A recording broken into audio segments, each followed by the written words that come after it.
Doctor बीना चतुर्वेदी की आवाज़ में उनके कहानी संग्रह अपराजिता से कहानी सुनिए बाबूजी।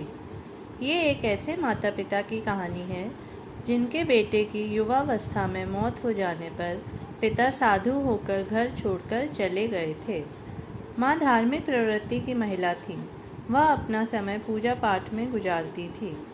एक दिन अचानक पिताजी वापस आ गए थे। दर दर की ठोकरें खाती हुई पत्नी की बहन भी आ गई थी। गरीबी की स्थिति में 3 प्राणियों का पेट पालने के लिए दोनों बहनों खाना बनाते हुए टिफ़िन का कार्य शुरू करके जीवन निर्वाह करने लगी थी।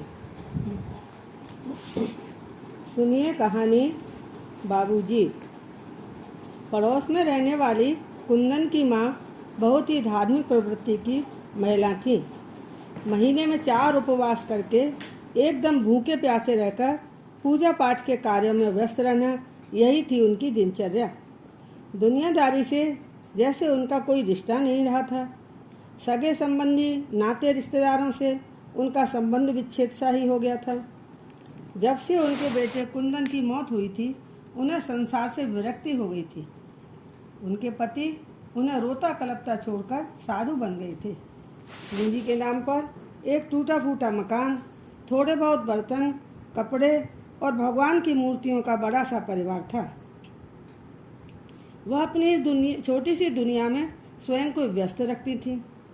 कार्तिक के महीने में तुलसी के घरुए के नीचे जाप करने जब वह बैठ जाती थी तो सुबह से शाम कब हो जाती उन्हें इसका आभास ही नहीं होता था। राई दामोदर की सेवा में जी जान से लग जाती थी। भूख प्यास तो उन्हें लगती ही नहीं थी। पड़ोस के लोग उन्हें देखकर अचंभे में पड़ जाते थे। आसपास के लोगों के बातचीत करने का एक बहुत बड़ा विषय कुंदन की माँ होती थी। एक दिन अचानक ही कुंदन के पिताजी का पदार्पण हो गया। वह घर के अंदर आकर चारपाई पर बैठ गए। सुबह से शाम हो गई, मगर उनकी पत्नी को उनके आने का आभास तक नहीं हुआ। वह अपने पूजा पाठ, भजन, जाप आदि के कार्यों में पूर्ण रूपेण लीन थी। जब कुंदन के पिताजी के सब्र का बांध टूट गया तो उन्होंने अपनी पत्नी को जोर से पुकारा। अब कुंदन की माँ की जैसे तंद्रा टूटी। वह सकपका गई। उनका शरीर पीपल के पत्तों की भांति थरथराने लगा। बेचारी डरी सहमी घूंघट निकालती हुई अपने पति के समीप आकर खड़ी हो गई। उनकी जुबान लड़खड़ा रही थी। मुँह से बोल नहीं निकल रहा था। उनकी समझ में नहीं आ रहा था कि वे क्या करें। कुंदन के पिताजी को सभी लोग बाबूजी कहकर संबोधित करते थे। बाबूजी के आने का समाचार मोहल्ले में आग की तरह फैल गया। पड़ोस के लोग उन्हें देखने के लिए उनके घर में एकत्रित होने लगे। बाबूजी को कई दिनों से ज्वर आ रहा था। कमजोरी की हालत में अपनी पत्नी के द्वारा सेवा करने की ललक उन्हें अपने घर खींच कर ले आई थी। बाबूजी बहुत कमज़ोर हो गए थे।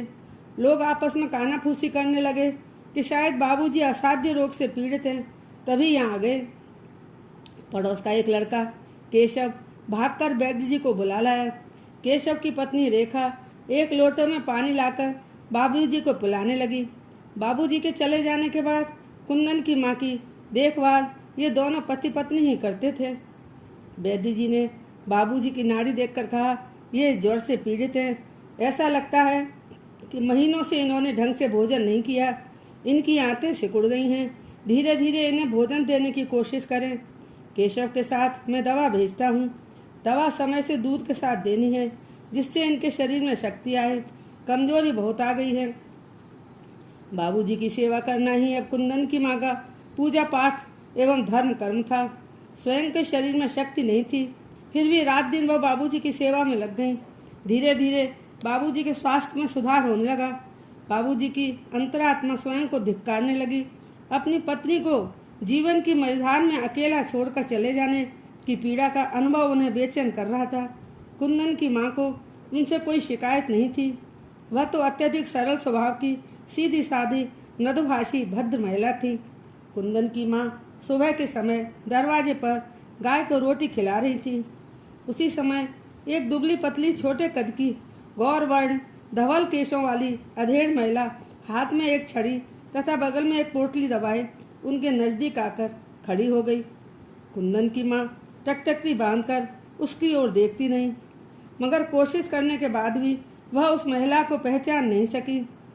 वह महिला मन ही मन सोचने लगी, क्या मेरी शक्ल सूरत इतनी बदल गई है कि मेरी पहचान भी समाप्त हो गई है। मेरी सगी बड़ी बहन भी आज मुझे पहचान नहीं पा रही। मंद मंद मुस्कान के साथ उस महिला ने कुंदन की माँ का हाथ पकड़ लिया और जीजी का संबोधन करते हुए उनसे लिपट गई। यह महिला कुंदन की माँ की छोटी बहन कपूरी थी। एक लंबे अरसे से इन दोनों बहनों की आपस में मुलाकात नहीं हो पाई थी। कपूरी की बहू ने उसे घर से निकाल दिया था। दर दर की ठोकरें खाती हुई किसी तरह वह अपनी जीजी के पास आ सकी थी। दोनों बहनें आपस में लिपट कर खूब गले मिली। दोनों की आंखों से अविरल अश्रुधारा प्रवाहित हो रही थी। दोनों इतनी अधिक भाव विह्वल हो रही थी कि एक के भी मुंह से कोई शब्द नहीं निकल रहा। कुछ क्षणों पश्चात दोनों ने अपने आप को अटूट स्नेह बंधन से मुक्त किया और एक दूसरे को अवाक होकर देखने लगी। कुंदन की माँ अपनी बहन कपूरी का हाथ पकड़कर उसे घर के अंदर ले गई। बाबूजी ने कुंदन की माँ से पूछा, अरे भाई, कौन आया है? मुझे भी तो बताओ, किसके आने से घर में खुशी की लहर छा गई है? दोनों बहनें खिलखिला कर हंस रही थी। कपूरी ने हंसते हुए कहा, जीजाजी, मैं आपकी साली कपूरी हूँ। कपूरी का नाम सुनकर बाबूजी अवाक रह गए। समझ में नहीं आ रहा था कि वाकई में कपूरी आई है। स्मृतियों में खोए बाबूजी सोचने लगे कि आज अचानक कपूरी कहाँ से आ गई। बाबूजी की जब शादी हुई थी, कपूरी एक अबोध बालिका थी। छोटे छोटे पैरों से ठुमक ठुमक कर चलकर खिलखिलाती हुई हाथ फैलाकर उनकी गोदी में आने का आग्रह करती थी। बाबूजी भी उस बच्ची को उतने ही प्यार से अपनी गोदी में उठा लिया करते थे। बाबूजी अपनी पत्नी को लेने जब ससुराल जाते थे तो कपूरी सदैव हंसी ठिठोली करती रहती थी। वही अबोध बालिका एक दिन हंसती खेलती ससुराल चली गई थी। कपूरी ने बाबूजी को जीजाजी कहकर जब संबोधित किया तो बाबूजी की तंद्रा टूटी। बाबूजी कपूरी से उसका हालचाल जानने के लिए बेचैन हो रहे थे। कहने लगे, आज अचानक तुम यहाँ कैसे आ गई? तेरे घर में सब सकुशल तो हैं? कपूरी के कई बच्चे हुए, मगर एक एक करके काल कवलित होते गए। एक लड़का दिनेश और एक लड़की कुसुम जीवित बचे। कुसुम की शादी एक धनाढ्य परिवार में हुई, मगर उसका पति जुआरी शराबी निकला। उसने अपने माँ बाप की धन दौलत को ऐशो आराम में लुटा दिया। अपनी पत्नी कुसुम को दर दर की ठोकरें खाने के लिए छोड़कर एक दिन एक संसार से विदा हो गया। बेटा दिनेश माँ को बहुत चाहता, लेकिन उसकी पत्नी देविका बड़ी कर्कशा निकली। अपने नाम से एकदम विपरीत उसका स्वभाव था।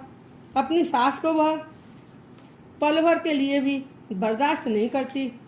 दिनेश की जिंदगी उसने बर्बाद कर रखी है। जीजाजी, मैं आपको क्या बताऊं, मुझे लेकर बेटे बहू में आए दिन झगड़े होते रहते हैं। घर के रोज रोज के झगड़ों से मैं भी तंग आ गई थी। मैंने बहू को समझाने की बहुत कोशिश की तो गुस्से में आकर मेरा हाथ पकड़कर उसने मुझे घर से निकाल दिया। कहने लगी, मेरे घर में तुम्हारे लिए कोई जगह नहीं है, मुझे अपना मुंह मत दिखाना। मैं भटकती भटकती किसी तरह से आप लोगों के पास आ सकी हूँ। जीजाजी, अब बस आप लोग ही मेरा सहारा हैं। कुंदन की माँ व बाबूजी की आर्थिक स्थिति बहुत दयनीय थी। आमदनी का कोई अच्छा सहारा नहीं था। टूटे फूटे मकान के 2-4 कमरे किराए पर उठा रखे थे। किराए की थोड़ी सी पूंजी से ही खाने पीने का खर्चा चलता था। कुंदन की माँ और बहन कपूरी दोनों गृह कार्य में अत्यंत कुशल थीं। पढ़ाई याद करने के लिए अन्य स्थानों से आए लड़के लड़कियों को खाने पीने की बहुत कष्ट होता है। पड़ोस के लोगों ने कुंदन की माँ की सहायता करने के उद्देश्य से कुंदन की माँ से टिफिन का काम शुरू करने की सलाह दी। दोनों बहनों ने हिम्मत करके बड़ी लगन के साथ टिफिन का कार्य शुरू कर दिया। धीरे धीरे काम चलने लगा और इस तरह से इनकी आमदनी का जरिया मिल गया। बाबूजी छोटे बच्चों को पढ़ाने लगे, जिससे उनका भी हाथ खर्च निकलने लगा। कपूरी के आ जाने से इन लोगों के जीवन में उत्साह का संचार होने लगा, जीने की इच्छा होने लगी। कुंदन की माँ की पूजा पाठ का फल अब इन्हें मिल रहा था। नीरस जीवन में सरसता का संचार होने लगा था। कुंदन के बाबूजी कहने लगे कि जीवन रूपी सागर में सुखों और दुखों की छोटी बड़ी लहरें आती जाती रहती हैं। इन लहरों में समस्याओं रूपी बुलबुले भरे रहते हैं। जिनके दिल समय के पहियों के नीचे चूर चूर हो जाते हैं, उन्हें ये बुलबुले शाश्वत सत्य लगते हैं। जीवन रूपी सागर में हर आने वाली लहर दूसरी लहर का सामना करने के लिए मजबूत बनाती है। ऐसे इंसान को एक दिन इतने मजबूत बना जाती है कि लहरों को पार करते हुए खुले समुद्र में पहुंचा देती है। यही जीवन का अटल सत्य है।